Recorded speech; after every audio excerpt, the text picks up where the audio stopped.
Thank you so much, Julia. And hi, everybody. It is really exciting to be joining all of you virtually for this program, which could not be more timely or urgent. Maggie, thank you so much for joining us today as well. Thank you so much for being here. Delighted to join you all. Absolutely. Well, let's get into it. I mean, you've been in this role for about 2 years now. Before we dive in, could you just please kind of lay the groundwork for your background and what you do in your current role with the Biden administration? Yes, absolutely. So my name is Maggie Thomas, Special Assistant to the President for Climate Policy here in the first ever Office of Domestic Climate Policy. I actually started with the administration on day one as the Chief of Staff of this office. So got to see the real sausage making, for lack of a better phrase, about what it means to stand up a whole brand new office in the White House, which was an incredibly fascinating experience. And a big part of my role kind of from the beginning was not only standing up this team of climate policy professionals that for the first time in history had ever been in the White House. So we're a team of 16 people. And I know that doesn't sound like a lot, but for a White House office is actually quite a significant amount of people. But it was about telling our story externally, telling the story and helping tell the president's story about what bold and ambitious and climate action could mean and the opportunity of that, but as well as reshaping the way the White House and the federal government does business internally. So that we can make sure that every decision we're making really advances the best and the most bold and the most ambitious climate policy imaginable. Yeah, that's so interesting. You're really kind of trailblazing this role and creating it as you go.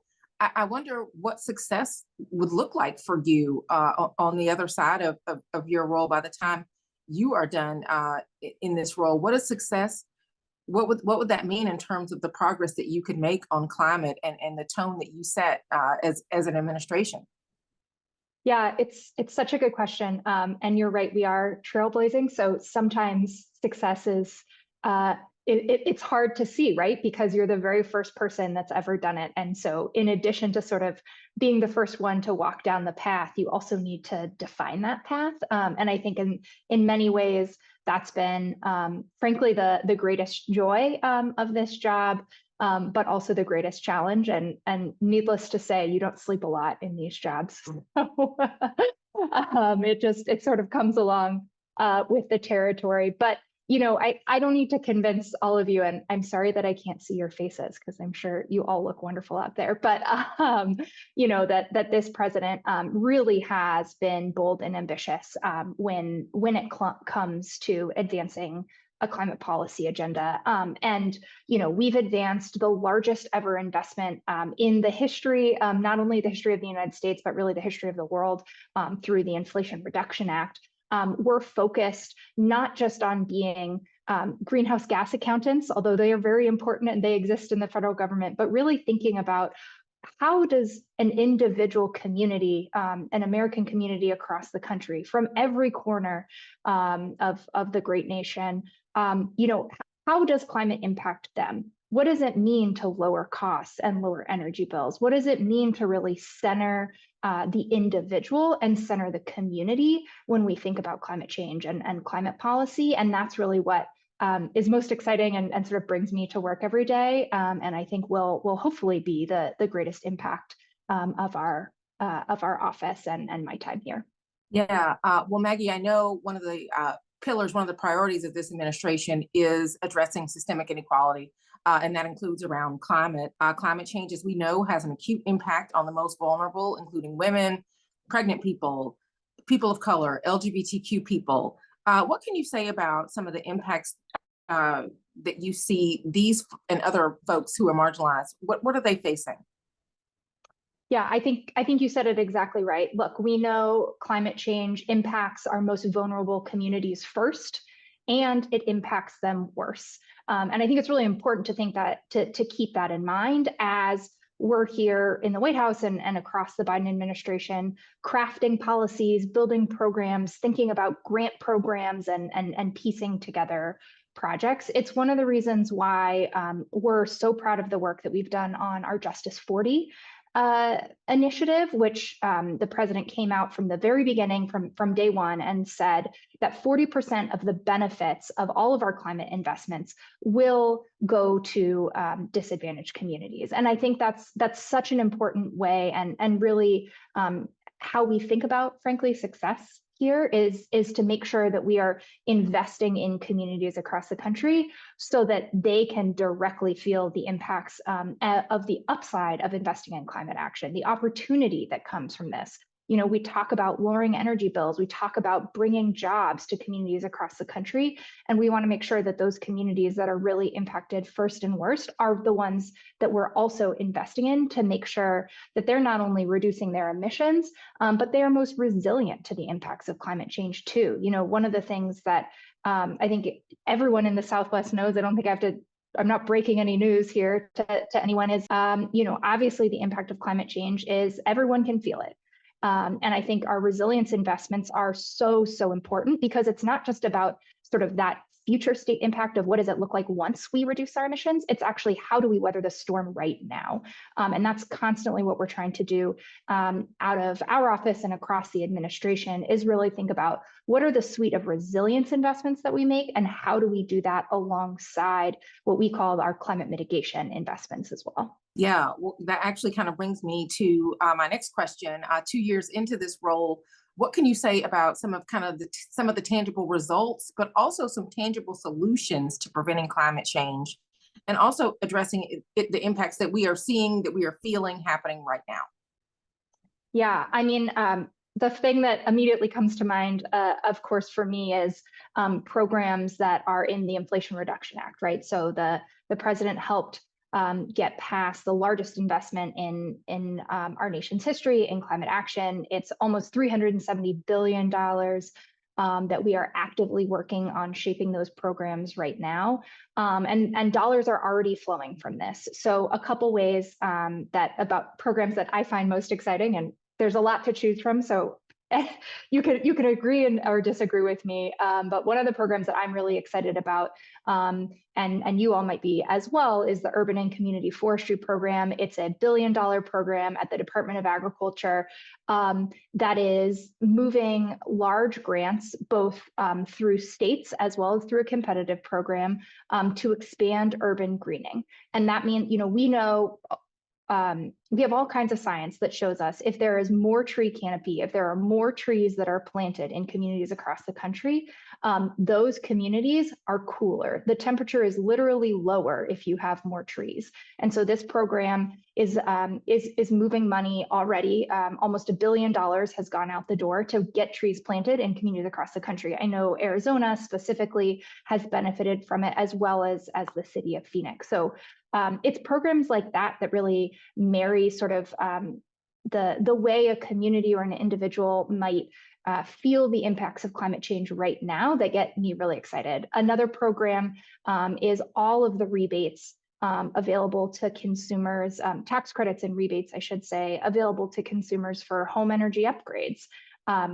And you know, you might think weatherizing your home is not like that sexy of a thing, but it turns out if you can stay cooler in the summer and warmer in the winter, you're going to be a lot more comfortable in your home, right? And you're going to be paying a whole lot less energy bills. And so that's kind of another way that we think about just the impact of climate in communities across the country. Yeah, I mean, it certainly sounds like you've been pretty busy over these last 2 years. I'm just wondering, because you've been so focused on the work, messaging, obviously, a really important part of getting the word out to people about what you all are doing, and what programs they may be able to take advantage of as it relates to the work that you are doing.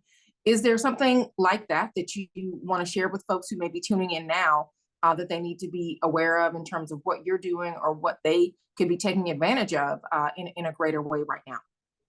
Yeah, that's a really good question. We have a couple different resources that are probably worth highlighting. The first is you can always go to whitehouse.gov/climate and learn about all the different great initiatives we have going on.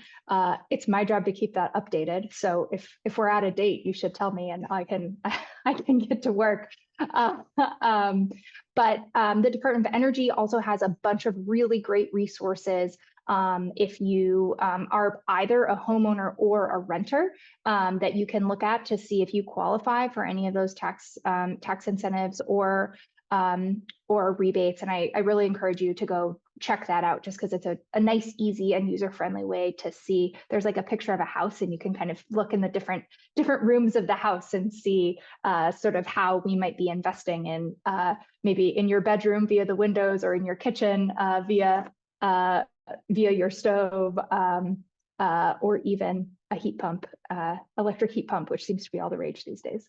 Well, what can you tell me about the solutions that are on the horizon? What's to come? Yeah. One of the things about the way that I have really thought about it, and we have thought about this administration, is that we have all kinds of solutions at our fingertips right now.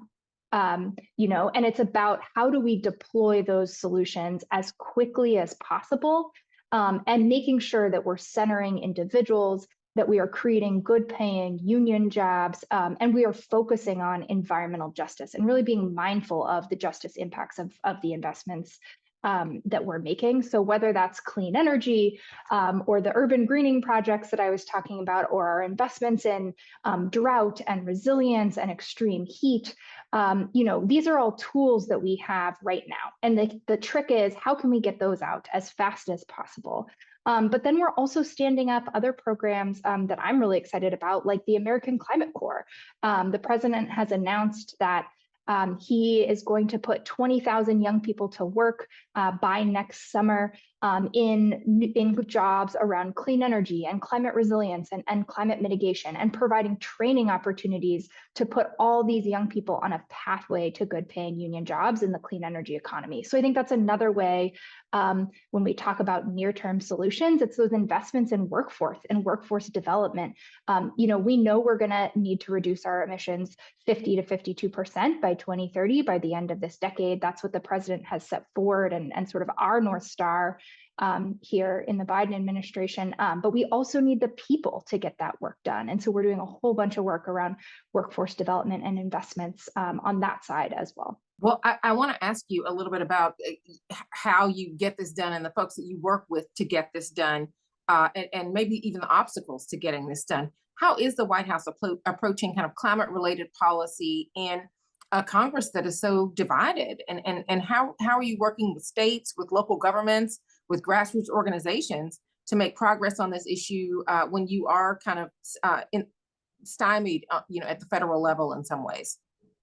Yeah, the amazing thing about the Inflation Reduction Act and the bipartisan infrastructure law, or we like to say the president's Investing in America agenda, is that's money that has been appropriated to us by Congress. And it's our job to set up those programs and get that money out the door. So we are actively working on that. And that's hundreds of billions of dollars that we're moving through that we don't need Congress to act. They've already given us the authority to do so, and we're moving forward, and we're doing that. And I think you're seeing the results already. And so, if we have willing partners in Congress, of which there are many, we are eager and excited to work. But we're not going to be, we're not going to stop in the face of climate deniers and the cynics, and those that are trying to slow us down, because we know that this is just far too important.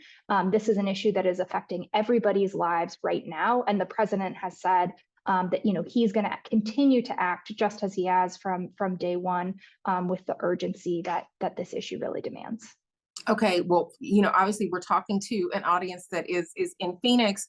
I want you to, you mentioned some of your work in the Southwest, which is experiencing, as we know, some of the greatest impacts of climate change, including the extreme heat in Phoenix this past summer. Could you talk a little bit more about the work that you're doing in this region? Yeah, absolutely. So as I was preparing for this interview, I was kind of thinking through what are some of the programs that I could talk about that might resonate most.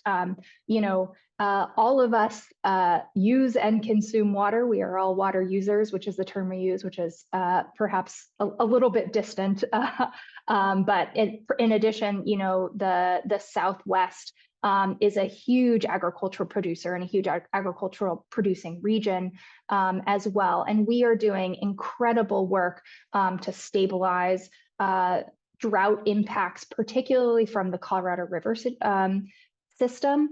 And, there are 40 million water users across the southwestern United States that rely on the Colorado River. And that's why it's just so incredibly important that we not only stabilize the system now, but we work directly with states to think about what does a future sustainable use of this system look like. So that's just one way. Another way, we know there are very acute impacts like the extreme heat that you mentioned, which honestly is just tragic to see and watch communities go through. I grew up in Sacramento, California, where I remember, we used to have a few days over 100 every summer. And now, we'll get these 10-day stretches, and that's not even anything compared to, 10-day stretches over 110, and that's nothing compared to what the folks in Arizona experienced this summer. And so I think it's incredibly important. One of the things that we're doing is using the American Rescue Plan funds to leverage schools, which are often open and sort of set community centers in the summertime, and turning them into cooling centers and giving them the resources and the tools they need so that they can be open and available to those members of the community that might not have the AC system, if at all, that can get them through that extreme heat. Extreme heat is actually the leading weather-related killer, which is not something that most people recognize or most people know. So all to say, we're taking this really seriously. This is an incredibly urgent matter. The president sees it with incredible urgency, and that's what we do every day here in the Biden administration. Yeah, that fact is certainly something that we cover here at the 19th. Well, before I let you go, Maggie, we are, of course, gearing up for a presidential election, 2024, right around the corner. I would ask you, do you think that climate is on the ballot for voters? And all of the danger that the changing climate poses to our country, to the world, what's giving you hope? Yeah, look, it's my job to work here in the White House and put my head down and run through the tape in 2024, and hopefully, if we're given 4 more years, continue to do it. And I'm going to stay focused on doing the good business of government here. But one of the things that gives me hope is the work that we're doing around the American Climate Corps, and just what young people have done to call for the American Climate Corps, their advocacy in this space. And I am so excited to get this program stood up. We had, in the first 3 weeks of announcing, we had 42,000 people sign up, 2/3 of which were young people representing every state in the nation, including territories and Puerto Rico. And it is very clear that there is a high demand signal, as we like to say around here, for this program. And so I'm just so excited to continue to work with young people all around the country to launch, to really hear from them about what they want to see in this program, and put 20,000 young people to work, at least 20,000 young people to work next year. Well, Maggie, we will be very interested to stay tuned to what you're doing. Make sure that you keep us updated, and all of you can definitely keep reading the 19th to see what this administration is doing around climate, as that is an issue that we know so many of you care about. Well, Maggie, unfortunately, that's all the time we have for today, but thank you so much for stopping by and sharing with us the work that you have been doing in this brand new agency that is in the White House. Thank you. Thank you so much, Errin, and a pleasure to be here. It was a really good conversation. And yeah, thanks so much for having me.